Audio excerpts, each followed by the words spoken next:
think I'm going to have a seat and wait for the French.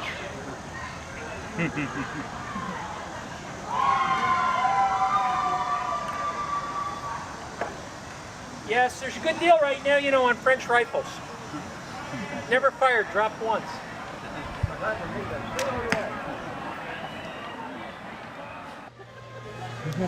I'm here to show you what an English longbow is.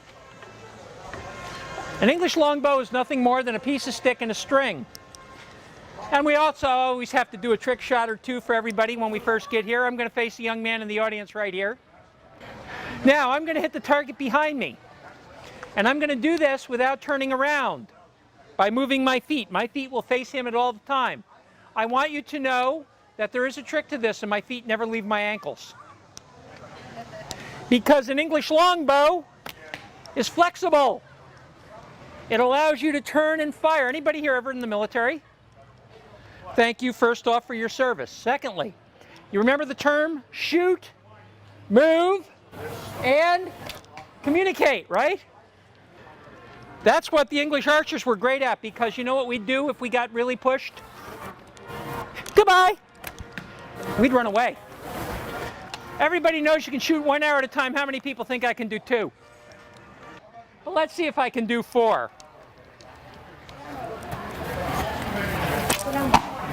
So you can get more than 1 arrow off at a time. But I'm here to tell you and go back to what this is really about. First thing you have to remember is the English did not invent the longbow. They stole it. Okay, so where did they get it? Who'd they take it from? Now, the Mongols had a different style of bow. If you remember the movie Braveheart, remember that particular king? That was Edward I. He found the bow in Wales and was really impressed at how it was killing his people. He brought it back to England in 1287. And it took him about 13 years to assemble all the necessary manufacturing, talent, people, archers, everything to mount his first campaign with it 13 to 14 years later. But that is where the English got the longbow, and they had had bows in that country for hundreds of years prior, but not these. And we know the Welsh stole it from the Norse.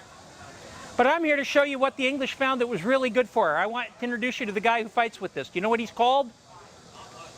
Target. Target. I like that. Knights who know their place. They never argue with archers. But anyway, yes, targets, because they fight with this. I want to introduce you to the Vegematic. It can slice. It can dice. It can make French fries. It's sharp. It's really sharp. I want you to tell people that this is a real sword. Feel the weight. Whoa, I'm going to hit my hand with this. How many people here think I'm going to get hurt? All right, let's find out. Ready? It's interactive. Come on. 1, 2, 3. Now, see how hard I'm hitting that? What that means is now I've got to sharpen the sword again. Now, you've seen that. This is why knights could survive sword fights. The gambeson, the heavy padded garment, and the chainmail wouldn't stop them from getting broken bones, but it would stop them probably from getting cut unless they were stabbed and opened up and really had the sword driven into them. This block of foam indicates the resistance the human body has to a target arrow. Now, I'm going to put the armor on top of this. How many people think an arrow with a target weight bow will go through the chainmail, go through the body, and into the target a good distance? You're right, it will. There we go. There's through the top. You know, an arrow follows a strange principle. An arrow will do things that you will not expect it to do. It's like, believe it or not, an arrow will go through a bulletproof vest where a bullet will not. Now, why would that happen? Okay. Because the bulletproof vest is only supposed to keep out metal, not wood or things coming out of it. You're on the right track, but you're not there. What happens is, when a bullet is fired, it's roughly conical in shape. It deforms due to air resistance along its flight path. So when it hits the vest, it's roughly shaped like a baby mushroom cap. Okay? It flattens against the vest. It doesn't go through. The kinetic shock does. Why an armor-piercing arrow will go through, it does not change its shape. in flight. So what it does, it penetrates, it opens the weave up and goes through. There's where the We links know to the all chainmail were blowing apart. All this green stuff that you're looking at, this is all Kevlar. We know. Now we're going to show you something else. I've heard a couple of them say, well, that's why we wear plate armor. This is what the plate armor would look like. Mr. Spriana is going to pass this around. Feel how heavy the steel is, and I'm going to show you something. And we do have two experts in the back who will verify that this is about the size or about the thickness and strength of the armor that was used in those days. Now, the English were very smart. How many of you guys have ever come home at 2 o'clock in the morning after being out drinking? Turn on Turner Classic Movies. None of you, right? Ha ha ha ha. You're giving your secrets away, Mom. And you watch the old Sherlock Holmes movies and you've seen Nigel Bruce go to Basil Rathbone, Botkin's Holmes. Well, that's a Botkin. It is an armor-piercing arrow. What you have is a long, thin pyramid where all the force is delivered on a very small point. It has a major effect. Now, this will not go through the target, but I'm going to put a heck of a hole, and anybody would like to come up and see the holes, I'll bring you up. We know it's not going to penetrate completely. The math dictates it. We need bows that would put out roughly twice the amount of force that these do. But now that that bow is beginning to make its way around, I said that's about 35 pounds of draw weight. A middleweight war bow that the English archer used was more in this line. And I'll tell you how much that draws. And this is not an example of the heaviest bows that they used. This is in the middle. But it gives you a lot of respect for what they had to be able to do. Now, you notice when I shot that armor, the arrow didn't break. How many people here saw the movie Robin Hood with Kevin Costner? You saw them pouring the arrowheads and they slotted the arrowhead into the shaft? English didn't do that. The reason is what do you think the most expensive part of this arrow is? The arrowhead is cheap. Blacksmith can make those for me all day long. Yes. The what? No, they grow on birds. The wood shaft. The shaft is the most expensive, time-consuming part of the arrow to make. Remember, you're not even in the Industrial Revolution yet. This is not the machine age. It's all done by hand. So when they use those kind of heads, the kind that they had to cut a slot in and then wrap on, when this hit something hard or got stuck into a tree, it would often split the shaft. They didn't want that. They were losing something valuable that they wanted to hang on to. So the English had a big love affair with these, a socket, because this could hit something, get jammed in really hard. They would hold the heads on with wax. They could twist it and pull it out, put a new head on it, and use it again. Now, if you made arrow shafts, they would start splitting the arrow shafts into blocks like this. And you would sit here with this, and you would turn them round. And that's what you did for your living. And you would be a shafter. You'd make the arrow shafts. And you can see I've started to turn this round already. This is a standard hunting arrow. Tells you the way to the bathrooms. Ladies' room this way. Also tells you a lot of other things. But the thing is it's a hunting arrow. Really doesn't work well for armor piercing. It can do that, but it's not mainly for hunting. Don't forget, remember there's no grocery stores. The archers served another function when they were with the army in the field. They hunted for food. That's right, and they did not use that heavy bow for hunting. They would use something much lighter, like the one that you saw, the first one that passed around. By the way, just to tell you, how much did that other one pull? That was 105. Now, this arrow, I'm going to pass these around the audience. Mr. Spriana will help me. This is hunting arrow. Now, it kills an animal by bleeding it to death. Now, A bullet kills by kinetic shock. An arrow kills by hypovolemic shock. Of course, here's the armor-piercing arrow. This is a Botkin. You all in the military, right, know that they have armor-piercing. Everything. Frangable. They have their specialty ammo, too. Now, this is an interesting arrow right here. To get that arrow shaft back, they came up with this. This is a falling leaf. It went in and didn't lock so they could get it back out. Used it a lot on small game. I'm going to start this one here. Here's an arrow for you. Mr. Sabriana, will you hand me that modern fishing arrow? They thought this would be a good armor-piercing arrow. It's called a swallowtail. But they found it worked much better for taking and doing things such as fishing. Now, I want to show you something. Notice the difference.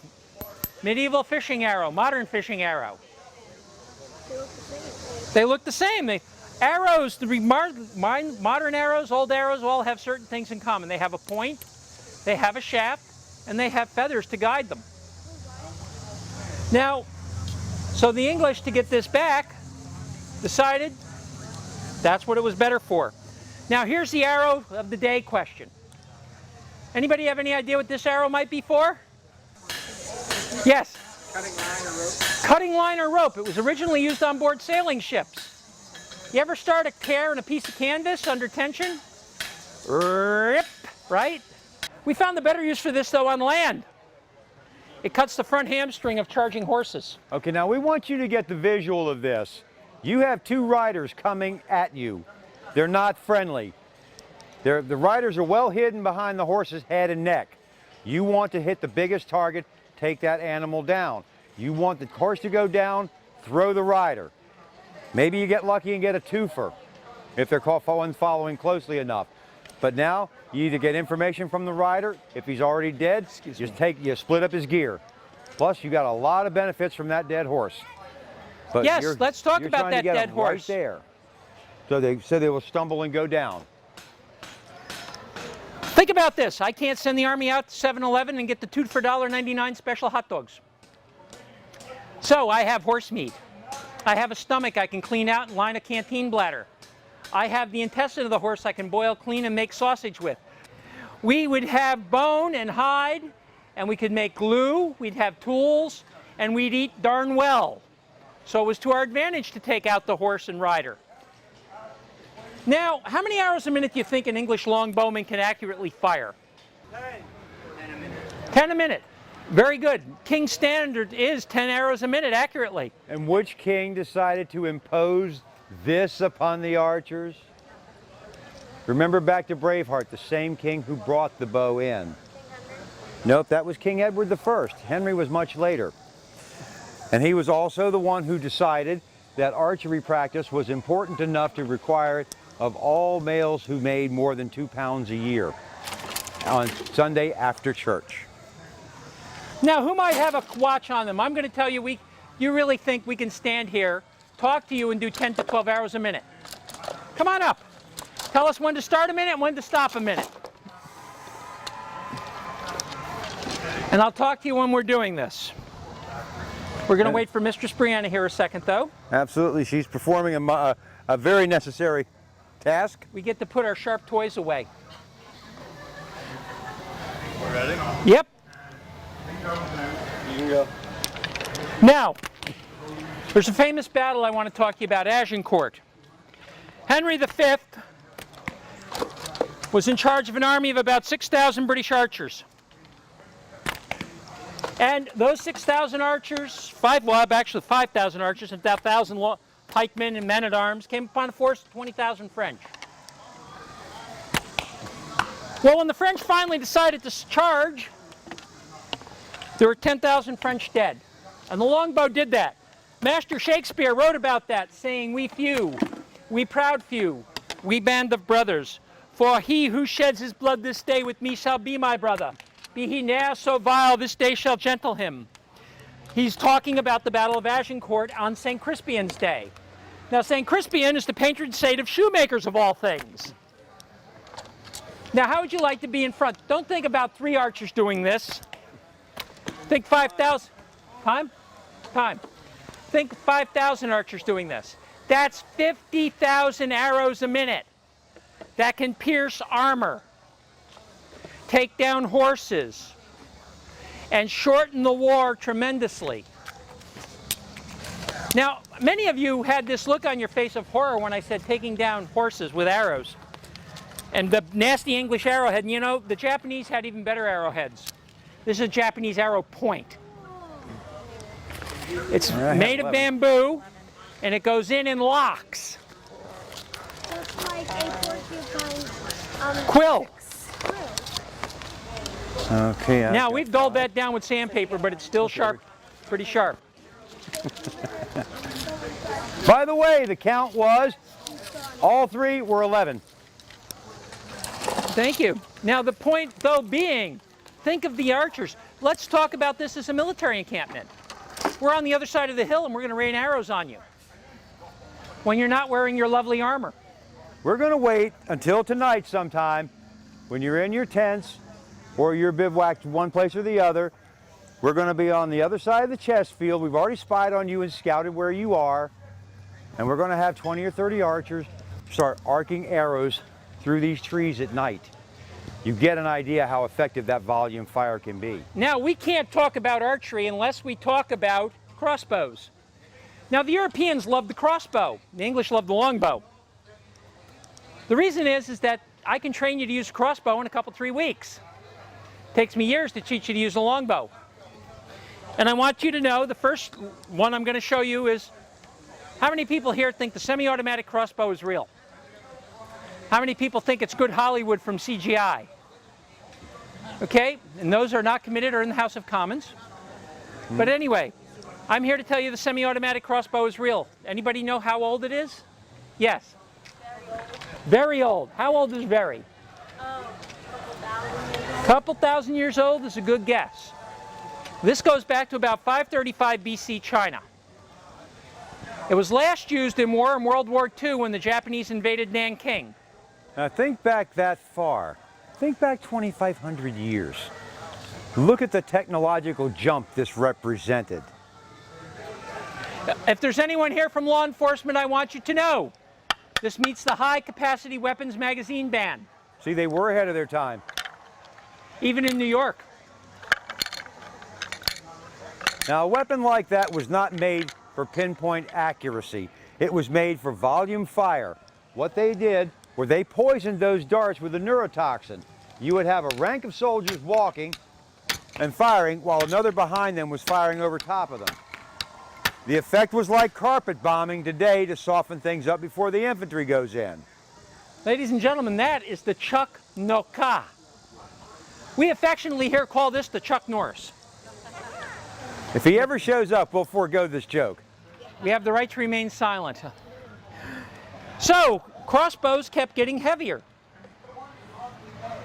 Till you finally got up to things that you couldn't cock that fast. Let's do another demonstration for you. Mr. Spriana and Master Dave are going to shoot against me. And then we're going to gravitate to a fun one where we need you to make it work. This is a crossbow. Now, this is about the strongest crossbow you can pull by cocking it on your stomach.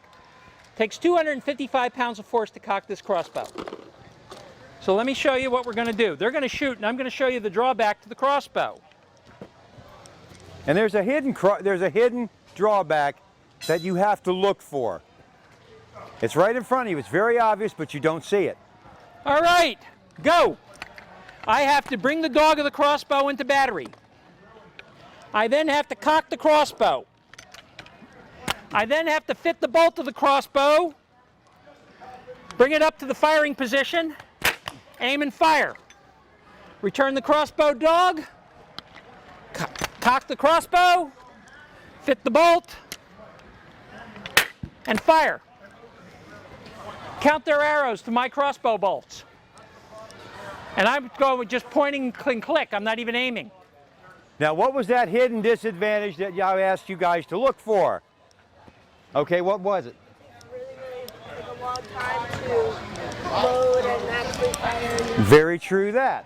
What other hidden disadvantage did you see? She had to stand still, which makes her a really good target. Now, anybody want to try to see what it would take to pull one of these back? Oh, we got a couple of volunteers here. Okay, put it on your tummy and pull. It takes about 200 pounds of force to 250 to cock that to full cock. Now, crossbows got stronger and heavier, and by the time they reached their functional end with the military, they were running into 350 to 400 pounds of draw weight, and they had to be cranked back with integral cranks that looked like oversized bike cranks. I'm going to throw this as hard as I can to hit the target. And let's see what happens. Now, the point that she's trying to make with this is you have to go back to a point in time where humans were pack hunters and just learning to pack hunt. You're talking 20,000+ years ago, and they were trying to hunt big game with this. Now, where's the... That's right, it's over there on the hook. Oh, there it is, okay. So, again, go back that far and look at the technological leap that somebody came up with a throwing stick. Now, with one more joint, 18 more inches of arm, what this gave the hunters of that day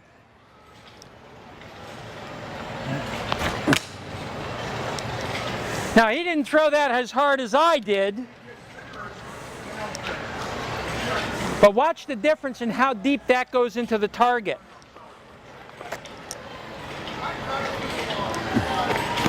Okay, we have throw 1 and throw 2. This was the deeper one.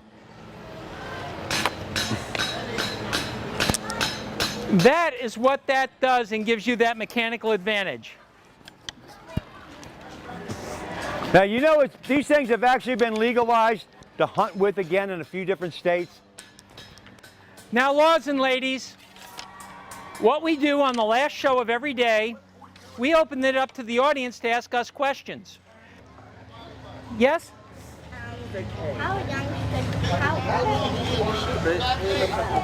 old We start, normally in England, they would start their archers at about 4 years of age. I have been hunting with a longbow since I was about 5 years old. How old are you? 9. You're 9? Okay. They would start their archers with small bows, and I can't find the one I had here just a moment ago, but anyway. And as they grew, their bows grew until they were pulling that heavy bow that went around here by the time they were around 18. Anyone else? Yes? It's just because I forget what was the pull on the crossbow? About 200 pounds. Did everyone get that? To bring it to full cock, it takes about 200 to 250 pounds depending on the temperature. The steel will change density with temperature. The colder it is, the harder it is to pull. One of these would cost, when I make them, they run about $500. I don't make many crossbows because there's not a lot of call for them. Yes, any other questions? When did they make the crossbow? Stirrup in the front. A stirrup attached to the front. Okay, the stirrup crossbow. Would you hand me the stirrup crossbow?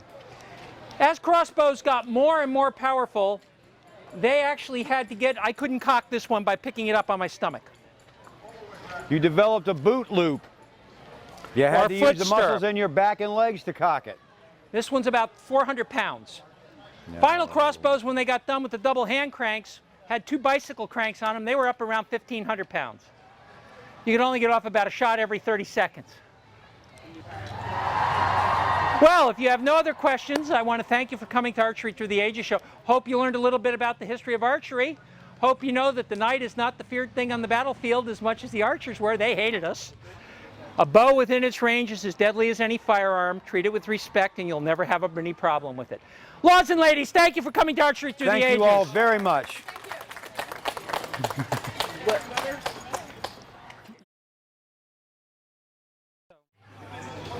The object is you want the bow to fit your hand. Right now, I'm what they call roughing the bow in. Right.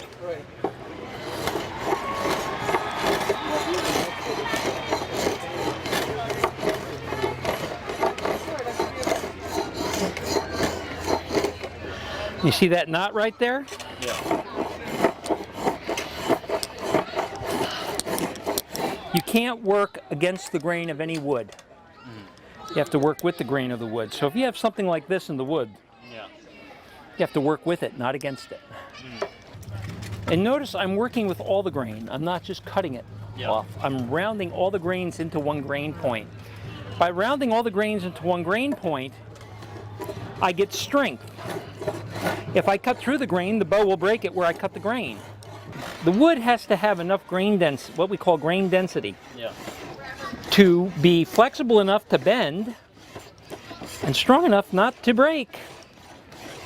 If you have a high density grain, you can't take a lot of wood with one draw. You have to take less. And that's just a matter of adjusting your tools and keep carving. Now you see all these knots? Yeah. Here's where it's going to get interesting.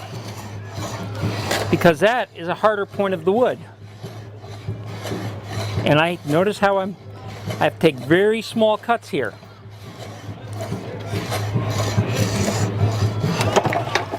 Because when you catch the hard spot of it, it'll actually pull it right out of the vise. So I think you told me that that's the vise you're using, the vise here. This is an authentic replica of something that was used in the... Yeah, it's called a shaving horse. This is called the deadhead shaving horse because the head is not an active thing. And you can change the thickness of the piece of wood you're working on. This has set points in it.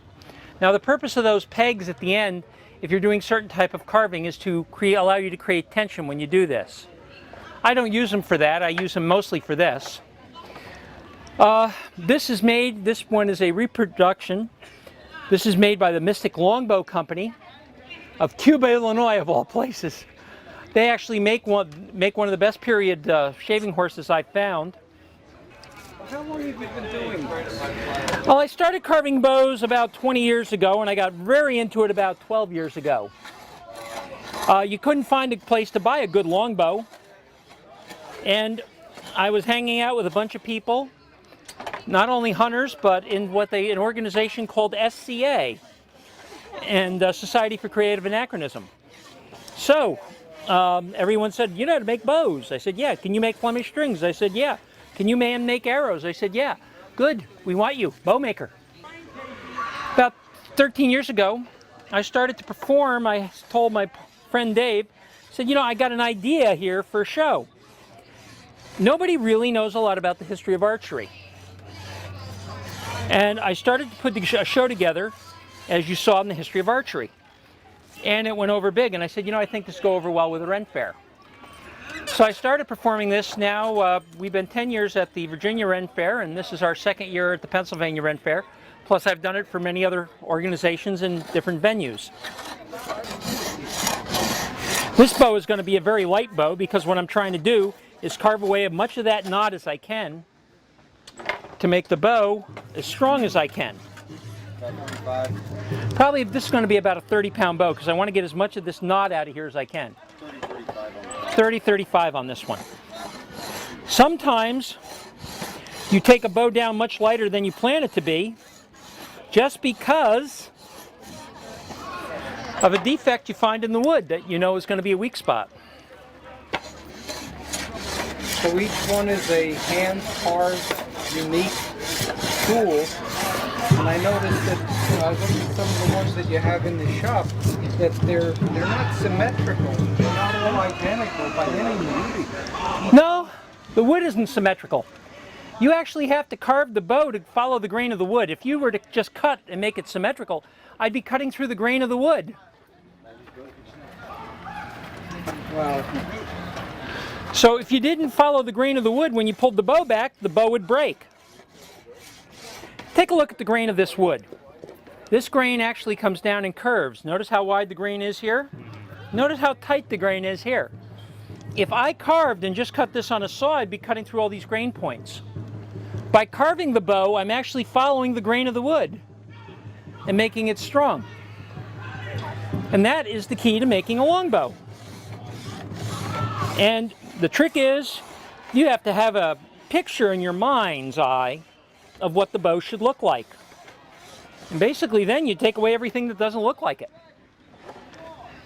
So, you are a bowyer in the Faire. What do you do for your day job? I'm a mechanical engineer. My specialty is I design clean rooms, laboratories for high efficiency work, biomedical containment, nuclear, electronic. So you're a scientist engineer who makes English longbows using period equipment. Well, I won't say I'm a scientist because I don't do research, but I build the facilities that scientists work in. I build their homes. So it's a pleasure watching you work. Well, thank you. Thank you. and Miss Brianna as well. Now, take a look at, remember how big that knot was now that I'm taking this down?